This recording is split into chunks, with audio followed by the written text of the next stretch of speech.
हिमायतनगर शहरात सुरू असलेल्या सतत पावसामुळे हिमायतनगर शहरातील नागरिकांच्या घरात पाणी शिरल्याने काल दिनांक 16 ऑगस्ट रोजी हिमायतनगर शहराचे प्रथम नगराध्यक्ष अब्दुल अखिल अब्दुल हमीद यांनी पाहणी करत त्यांच्या दुःखात सहभागी होत त्यांचे दुःख कमी करण्याचा प्रयत्न केला व त्याचीच पूर्तता करण्यासाठी आज हिमायतनगर लोकसभेचे खासदार नागेश पाटील आष्टीकर यांच्याशी संपर्क करत जनतेवर आलेले दुःखाचे सावट कमी करण्यासाठी व त्यांच्या समस्या कमी व्हाव्या यासाठी उपाययोजना करण्याच्या प्रयत्नातून हिमायतनगर शहराची पाहणी करण्यासाठी आग्रह प्रथम नगराध्यक्ष अब्दुल अखिल अब्दुल हमीद यांच्या शब्दाचा मान ठेवत हिमायतनगर लोकसभेचे खासदार नागेश पाटील आष्टीकर यांनी हिमायतनगर शहरातील वार्ड क्रमांक 16 व 13 ची पाहणी करत पूरग्रस्तांना तत्काळ नुकसान भरपाई देण्यात यावी अशी मागणी सरकारकडे केली।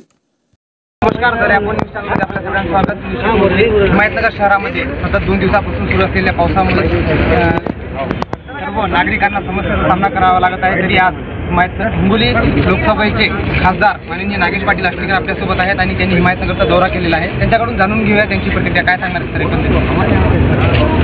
सध्याची परिस्थिती जर पाहायला गेली तर पूर्ण महाराष्ट्रामध्ये चालू आहे आणि खास करून इकडं मराठवाड्या आणि विदर्भाच्या या रेषेमध्ये जवळपास 3 ते 4 दिवस झालं सातत्याने पाऊस आहे।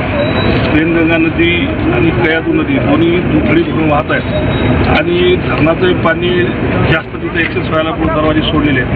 त्यामुळे हे नदीकाठचा जो काही एरिया आहे तो खूप मोठ्या प्रमाणामध्ये बाधित झालेला आहे आणि मोठ्या प्रमाणामध्ये शेतीचं तर खूपच नुकसान आहे, पूर्ण परिसराचं नुकसान आहे।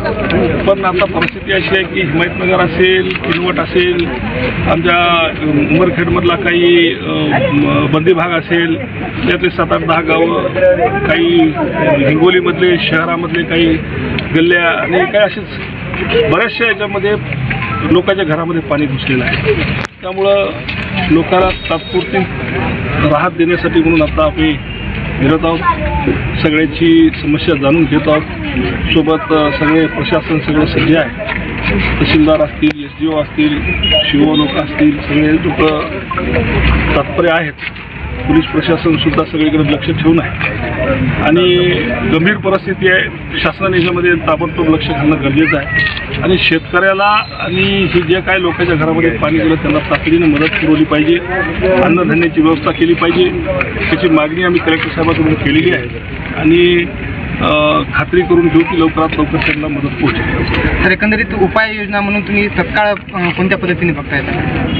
आता सध्याला आपण लाईफ सेव्हिंग बघितलं पाहिजे, माणसाचे जीव वाचले पाहिजे, कमीत कमी हानी झाली पाहिजे याच्याकडे लक्ष दिलं पाहिजे। त्यामुळं जे काही कुठं अडलेलं पाणी असेल किंवा मग जे काही पाण्यामुळं घराचं नुकसान होत असेल त्याच्यावर लक्ष केंद्रित करून ते तातडीनं प्रशासनाकडं त्याचं लक्ष वेधून त्याला दूर केलं पाहिजे।